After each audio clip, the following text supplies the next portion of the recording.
నమస్తే welcome to top 9 news. కొత్త సంవత్సరం రోజు గుడ్ న్యూస్ వచ్చేసింది. ఆక్స్ఫర్డ్ అభివృద్ధి చేసిన కోవిషీల్డ్ వ్యాక్సిన్ కి నిపుణుల కమిటీ ఆమోదముద్ర పడింది.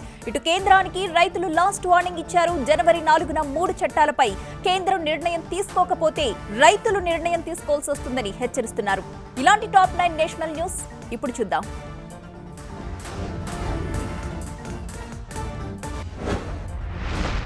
మహమ్మారి కరోనాకు చెక్ పెట్టడానికి భారత్ కూడా సిద్ధమైంది. ఆక్స్ఫర్డ్ ఆస్ట్రాజెనికా సాయంతో సీరం ఇన్స్టిట్యూట్ తయారు చేసిన కోవిషీల్డ్ టీకాకు నిపుణుల కమిటీ ఆమోదం తెలిపింది.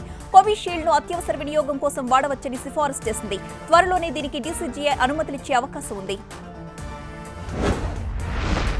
కొత్త వ్యవసాయ చట్టాలపైన కేంద్రం జనవరి 4న నిర్ణయం తీసుకోకపోతే రైతులు తీసుకుంటారని భారతీయ కిసాన్ యూనియన్ హెచ్చరించింది. కేంద్రం రైతు ఉద్యమాన్ని లైట్ తీసుకుందని, షాహీన్ బాగ్ నిరసనకారులకు కనిపించకుండా చేసినట్టు రైతులను చేయాలని చూస్తోందన్నారు రైతు సంఘ నేత యుద్వీర్ సింగ్. బంగారు బెంగాల్ కావాలంటే పశ్చిమ బెంగాల్లో బీజేపీ అధికారంలోకి రావాలని అన్నారు ఆ పార్టీ నేత సువేందు అధికారి. తాజాగా అతని సోదరుడు సౌమేందు అధికారి బీజేపీలో చేరారు. ఇక్కడి కాంటాయ్ మున్సిపల్ కార్పొరేషన్ చైర్మన్ గా ఉన్న సౌమేందును వారం క్రితమే టీఎంసీ పార్టీ నుంచి బర్తరఫ్ చేసింది. భారత్ బ్రిటన్ల మధ్య జనవరి 8 నుంచి విమానాలను పునరుద్ధరిస్తున్నామని కేంద్ర విమానయాన శాఖ ప్రకటించింది.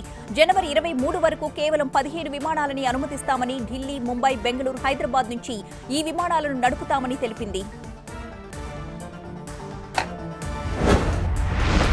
జీఎస్టీ వసూళ్లు ఆల్ టైమ్ రికార్డ్ సొంతం చేసుకున్నాయి. డిసెంబర్ మాసంలో ఏకంగా 1,15,000 కోట్ల జీఎస్టీ వసూలైంది. జీఎస్టీని అమల్లోకి తీసుకొచ్చిన తరువాత ఈ స్థాయిలో వసూళ్లు ఇదే తొలిసారి. ఈ వసూళ్లు పురోగమిస్తున్న ఆర్థిక వ్యవస్థకు సూచిక అంటోంది కేంద్ర ఆర్థిక శాఖ. చైనా జాల్లో చిక్కుకుపోయిన 39 మంది సైలర్స్ కు తక్షణ సాయం అందించాలని భారత విదేశాంగ శాఖ కోరింది. చైనాలోని జింగ్ టాంగ్ ఓడరేవులో నిలిపిన ఎంవీ జగ్ ఆనంద్ ఓడలో 23 మంది, కాఫిడియన్ ఓడరేవులో ఉన్న ఎంవీ అనస్థేషియా ఓడలో 13 మంది సైలర్లు. బ్రిటన్ స్ట్రెయిన్ దేశాన్ని టెన్షన్ లో పడేస్తోంది. ఇటు రేపటి నుంచి జరిగే వ్యాక్సిన్ డ్రైవ్ కి ఏర్పాట్లు ముమ్మరంగా సాగుతున్నాయి. సుశాంత్ డెత్ కేసులో సిబిఐకి సవాల్ విసురుతున్నారు ముంబై పోలీసులు. ఇలాంటి టాప్ 9 మెట్రో న్యూస్ ఇప్పుడు చూద్దాం.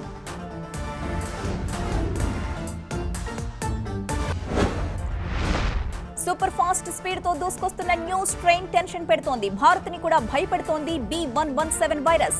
కొత్తగా మరో 4 కేసులు వెలుగులోకి రావడంతో భారత్ లో స్ట్రెయిన్ వైరస్ బాధితుల సంఖ్య 29కి చేరింది. హైదరాబాద్ CCMB సహా దేశవ్యాప్తంగా 6 ల్యాబుల్లో కొత్త స్ట్రెయిన్ వైరస్ నిర్ధారణ పరీక్షలు జరుగుతున్నాయి. రేపు దేశవ్యాప్తంగా అన్ని రాష్ట్రాల్లో కరోనా వ్యాక్సిన్ డ్రై రన్ నిర్వహించబోతున్నారు. ఇందుకోసం తెలంగాణలో హైదరాబాద్, మహబూబ్ నగర్ ని ఎంపిక చేశారు. ఈ 2 ప్రాంతాల్లోని ప్రాథమిక ఆరోగ్య కేంద్రం, ప్రభుత్వ ఆసుపత్రి, మరో ప్రైవేట్ హాస్పిటల్లో ఈ కార్యక్రమాన్ని చేపడతారు. అంటే మొత్తం 6 చోట్ల ఏర్పాట్లు చేశారు. బాలీవుడ్ నటుడు సుశాంత్ రాజ్పుత్ కేసులో నిజానిజాలపై సిబిఐని ఛాలెంజ్ చేశారు ముంబై పోలీసులు. తమ దర్యాప్తులో తేలిన అంశాలే సిబిఐ దర్యాప్తులో కూడా తేలుతాయన్నారు. సిబిఐ రిపోర్ట్, తమ రిపోర్ట్ ఒకే విధంగా ఉంటాయని, కొందరు కావాలని తమను బదనాం చేస్తున్నారని ఆరోపించారు ముంబై సిపి. కరోనా మూతబడ్డ పాఠశాలలు కర్ణాటకలో తిరిగి తెరుచుకున్నాయి. దాదాపు 10 నెలల తర్వాత మళ్లీ ఇక్కడ స్కూల్ బెల్ మోగింది. 10, 12వ తరగతి విద్యార్థులు ఇవాళ స్కూల్లో సందడి చేశారు. ఆన్లైన్ క్లాసులతో పోలిస్తే ఆఫ్లైన్ క్లాసులే చాలా బెటర్ గా ఉన్నాయంటున్నారు ఇక్కడ విద్యార్థులు. ఢిల్లీ సింగు బోర్డర్లో సిక్కులు తమ సంప్రదాయ నగర్ కీర్తన్ వేడుకను నిర్వహించారు. గడిచిన 37 రోజులుగా కేంద్రం తెచ్చిన వ్యవసాయ చట్టాలకు వ్యతిరేకంగా నిరసన తెలుపుతున్న రైతులు తమ పండుగలను కూడా ఇక్కడే సెలబ్రేట్ చేస్తున్నారు. జనవరి 4వ తేదీన కేంద్రంతో తదుపరి దశ చర్యలు జరగాల్సి ఉంది. కొత్త సంవత్సరం వేడుకల్లో తాగుబోతుల ఓవర్ యాక్షన్ బంజారా హిల్స్ లో దుమారాన్ని రేపింది. పీకల్ దాకా మద్యం సేవించిన ఒక బ్యాచ్ రోడ్డు మీద ఇనుపురాడ్లు పట్టుకుని హల్చల్ చేశారు. వచ్చిపోయి వారిపై రాళ్లతో దాడికి దిగారు.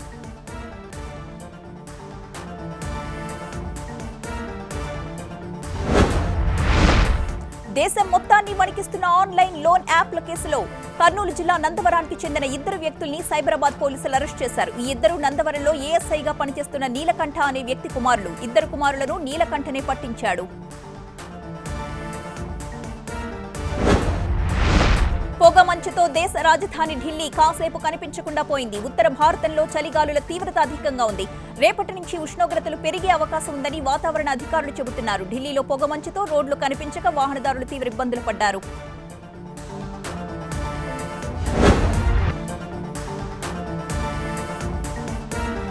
ఏపీలో విగ్రహాల రాజకీయం పీక్ స్టేజ్ కు చేరింది. వంశం వెనుక టీడీపీ నేతలే ఉన్నారని వైసీపీ అంటోంది. ఇటు ప్రొద్దుటూరు హత్య కేసులో దేవుడిపై ప్రమాణం చేశారు ఎమ్మెల్యే రాచమల్లు. ఇలాంటి టాప్ 9 రీజనల్ న్యూస్ ఇప్పుడు చూద్దాం.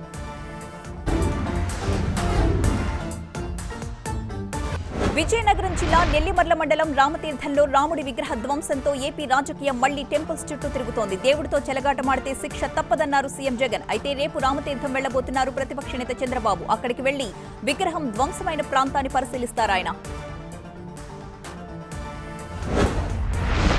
రామతీర్థం ఆలయంలో విగ్రహాల ధ్వంసం వెనుక టీడీపీ నేతలే ఉన్నారని సంచలన ఆరోపణ చేశారు వైసీపీ పార్లమెంటరీ పార్టీ నేత విజయసాయిరెడ్డి. త్వరలో విచారణ విషయాలన్నీ బయటకొస్తాయన్నారు.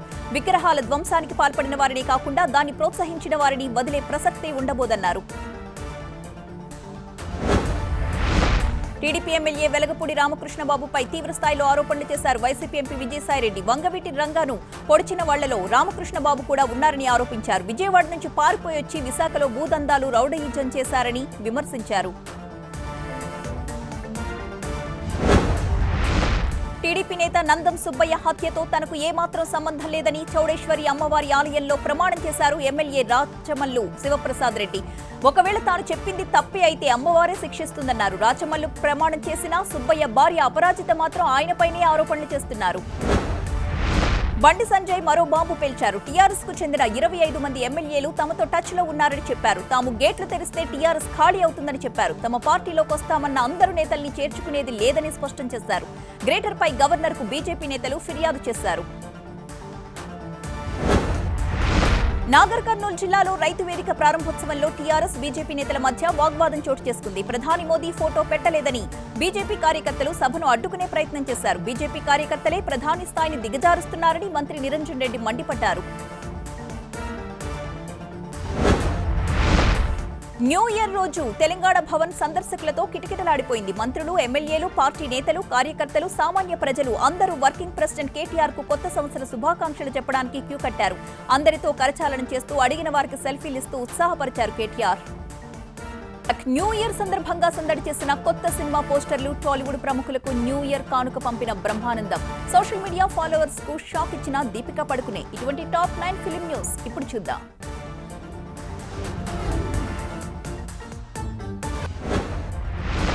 కొత్త ఏడాదికి స్వాగతం పలుకుతూ టాలీవుడ్ లో కొత్త సినిమాల పోస్టర్స్ రిలీజ్ అయ్యాయి. రిలీజ్ కు రెడీగా ఉన్న సినిమాలతో పాటు చిత్రీకరణ జరుపుకుంటున్న చిత్ర యూనిట్లు ప్రేక్షకులకు శుభాకాంక్షలు తెలుపుతూ పోస్టర్స్ రిలీజ్ చేశాయి.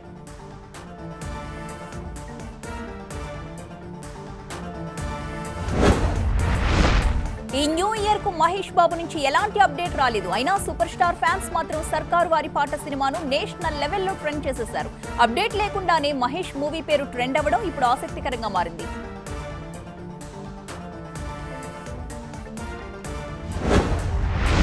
టాలీవుడ్ ప్రముఖులకు న్యూ ఇయర్ గిఫ్ట్స్ పంపించారు బ్రహ్మానందం. స్వయంగా గీసిన వెంకటేశ్వర స్వామి పెన్సిల్ స్కెచ్ ని చిరు, నాగార్జున, బాలకృష్ణ, పవన్ కళ్యాణ్, రాఘవేంద్రరావు, ప్రభాస్, అల్లు అర్జున్, ఎన్టీఆర్, దిల్ రాజు, రానా, వినాయక్, కొరటాల హరీష్ శంకర్లకు పంపించారు.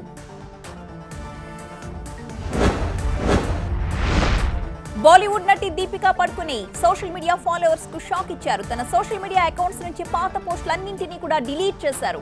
కొత్త ఏడాదిని కొత్తగా ప్రారంభించాలి అన్న ఉద్దేశంతోనే తాను పాత పోస్టులను డిలీట్ చేసినట్టుగా ఆడియో మెసేజ్ పోస్ట్ చేశారు.